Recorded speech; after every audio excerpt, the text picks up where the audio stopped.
Salut! Dans cette vidéo, je vais parler du maquillage à l'époque de Louis XIV. Je précise que je n'y connais que dalle en maquillage, mais que ce qu'il se mettait sur la figure me fait bien rire, donc j'en parle. Merci et bonne vidéo!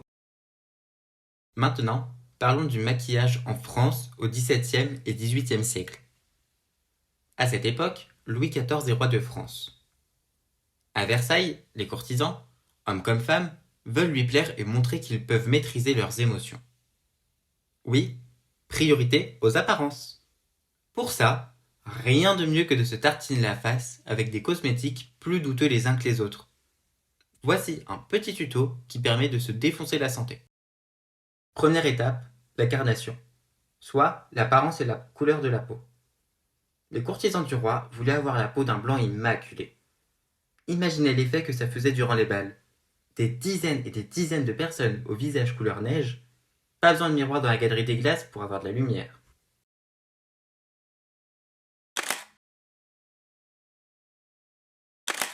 Qu'est-ce que c'est que ça? Non, non, non, non, non, non, non, non, non. Bon, je veux bien faire une blague, mais quand même, il n'y avait pas d'appareil photo à cette époque. Non, ça ressemblait plutôt à ça, je pense.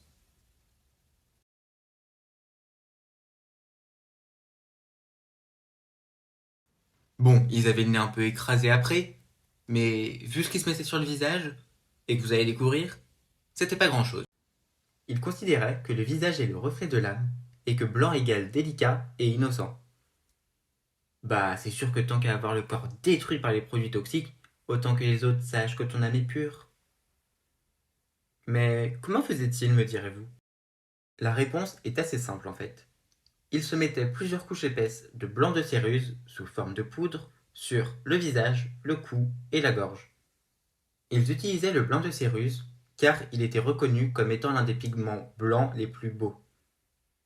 D'après le dictionnaire flammarion de la langue française, il s'agit d'un hydrocarbonate de plomb, d'un beau blanc, connu en peinture sous le nom blanc d'argent ou blanc de plomb, remplacé par le blanc de zinc dans les travaux de peinture à cause de sa grande toxicité. merci, cher Dico. Cet hydrocarbonate est aujourd'hui interdit dans la peinture en France à cause des vapeurs hautement toxiques qu'il dégage.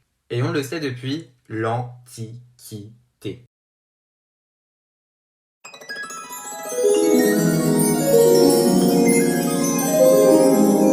Entre autres, il a pour principale particularité d'être irritant, d'assécher la peau, de resserrer les tissus de la peau et de créer des rides, mais aussi de causer des troubles de la vue, d'intoxiquer de façon progressive les organes des individus, de polluer le sang, d'avoir des fœtus mal formés, et bien d'autres choses qui vont de pair avec les produits toxiques. Rien de bien notable en somme.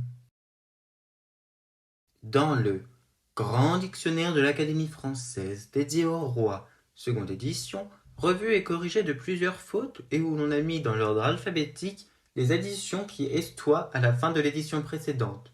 Tome 1, édité en 1695, la céruse est définie comme Blanc de plomb, ou autrement, blanc d'Espagne, qui sert à divers usages et dont on compose des onguents et du fard. on dit pas merci? Je trouve quand même qu'on a mis un bout de temps à voir le problème. Revenons à nos couches de céruse. Elles durcissaient et formaient comme du plâtre. Je parle bel et bien de couches de poutre qui durcissent sur la peau, pas de sous-vêtements anti-fuite, on est d'accord. En bref, leur visage avait la même texture que ça. Oui, une statue de pierre. Enfin, ils avaient des bras, eux, mais vous voyez bien. L'avantage et la raison d'une telle pratique est qu'elle permet de cacher ses sentiments, un des objectifs des courtisans. L'expression être de marbre prend tout son sens.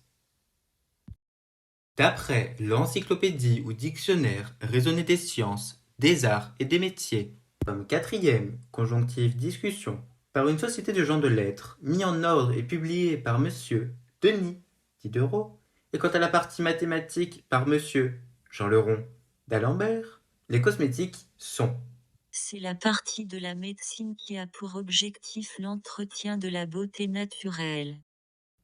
l'encyclopédie ou dictionnaire, non, je vais pas m'amuser à en répéter le nom, publié plus de 40 ans après la mort de Louis XIV.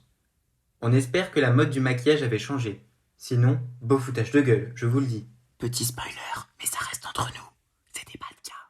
Parce qu'un truc qui fait franchement naturel et qui se défigure, ça n'entretient pas la beauté naturelle à mon sens. Pour avancer ces faits, pourquoi ne pas regarder un portrait du roi Soleil? Pas celui-là, l'autre. Voilà. Ce portrait est en relief comme on peut le voir ici.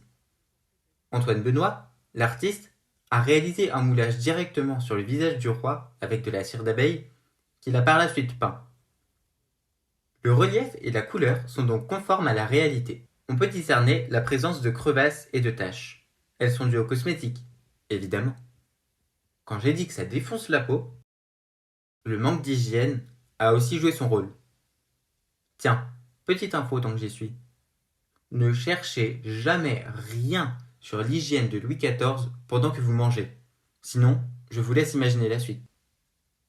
Par exemple, il avait de la peau nécrosée dans la nuque qu'un médecin a comparé à de la viande desséchée.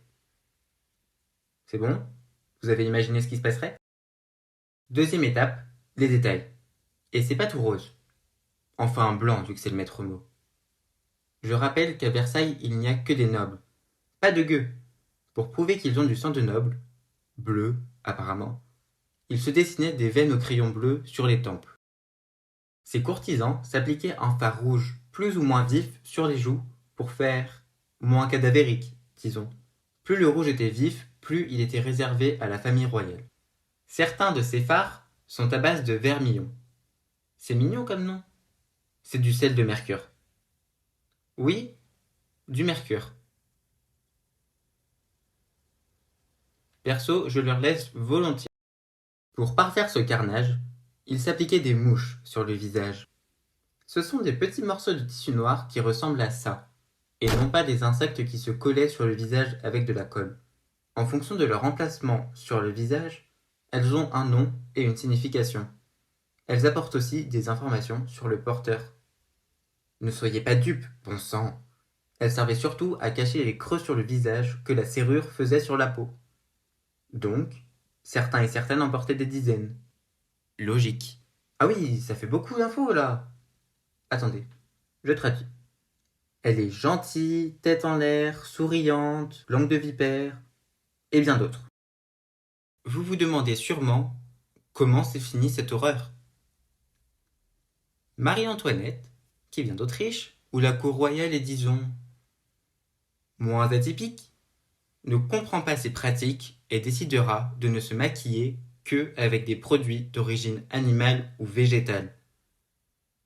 Elle mettra donc fin à cette tyrannie de l'apparence avant la santé, petit à petit, quand les gens commenceront à la suivre telle une mode.